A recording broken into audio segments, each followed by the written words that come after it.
So the other week, we discussed Trump at a closed-door billionaire fundraiser, basically making promises and having all sorts of quid pro quos. It's like, yeah, you support me, and I'll make sure you get your tax cuts, and you get your deregulation, and you get everything you want. And of course, this flies directly in the face of when he ran in 2015 and 2016, he pretended like he was self-funding. He wasn't. But he also did the whole drain the swamp bit. He also famously called out Jeb Bush in a debate and said he's like a puppet. He's controlled by the donors. When he was booed at a debate, he pointed at the crowd and said, that's all the donors right there. That's all the lobbyists and all the donors. And that's why they don't love me, because they bought everybody else up here. So he made it's made like a whole anti-corruption veneer. Well, this time he's not even pretending anymore. Like I said, we covered the quid pro quo from the other week with his closed-door fundraisers. Now we have one. Honestly, this might be even worse. Trump suggested at fundraiser he would have bombed Russia and China. What? Mr. Anti-War. I'm so anti-war. Here we go. Donald Trump suggested during a fundraising event that he would have bombed Moscow in response to Russia's invasion of Ukraine and attacked Beijing if China invaded Taiwan on his watch, according to a Washington Post report. The comments surprised some of the donors at the event. James Gilmore, who served as Mr. Trump's ambassador to the Organization for Security and Cooperation in Europe, told reporters in Taiwan earlier this month that Mr. Trump isn't an isolationist, but that he's simply trying to get allies to put more emphasis on their own defense.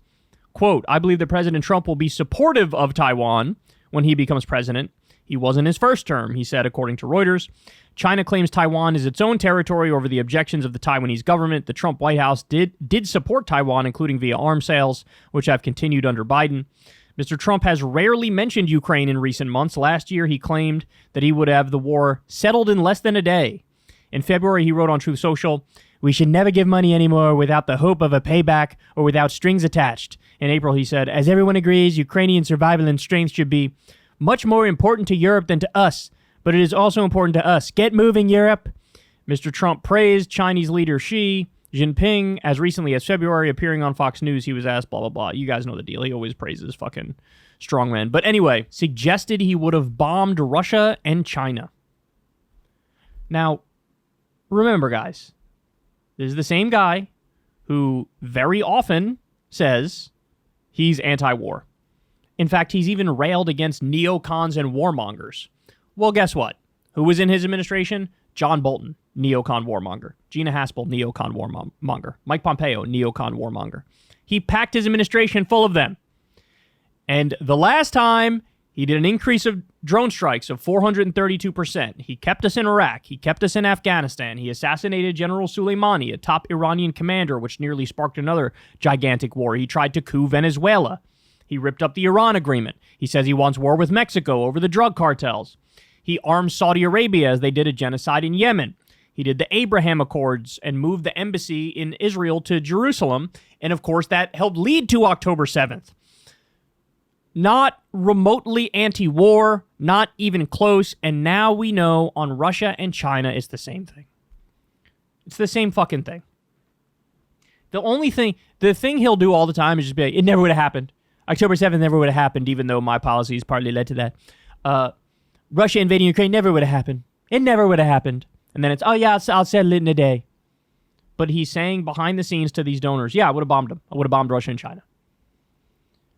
I don't trust this motherfucker. I don't trust him. Based off of what he did the last time. You don't even need to go by his words. Fuck that. Based off what he did last time. He was unhinged in the most random ways. And then, by the way, to show you he doesn't even have a coherent philosophy. Like, John Bolton is a neocon warmonger and he's horrible, but he also has a coherent philosophy that you can predict, right? He wants war everywhere.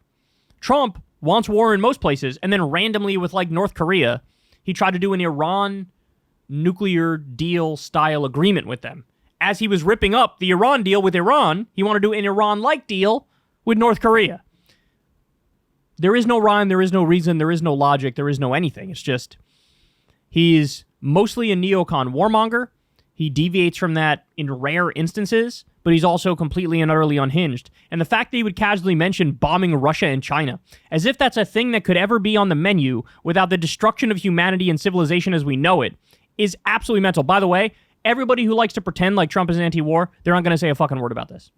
They're not going to say a fucking word about this. They're going to fucking mum's the word. And by the way, we all know, I mentioned all the ways he was pro-war. I even bring up the most obvious one right now, which is what? He's pivoted to Biden's right on the issue of genocide and ethnic cleansing in Gaza.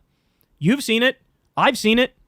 Biden is pro-Hamas. He's pro-terrorist. He's abandoned Israel. I'm not going to abandon it. I'm going to give him more money. I'm going to give him more weapons. I'm going to cheerlead them even more. He's been given millions of dollars by AIPAC, $200 million from Sheldon Adelson. What are we doing here? What are we doing here? This talk is crazy. This is World War III type shit. Would have bombed Russia and China? Jesus Christ. Well, there you have it. Now, wait and see. All the people who like to suck Trump off will not say a goddamn word about this, and all the people who pretend he's anti-war will not say a fucking goddamn word about this. Hey, y'all, do me a favor and like and subscribe. It helps out big time in the algorithm. Click the bell as well for notifications when videos drop, and watch that video on screen right now. You know you want to.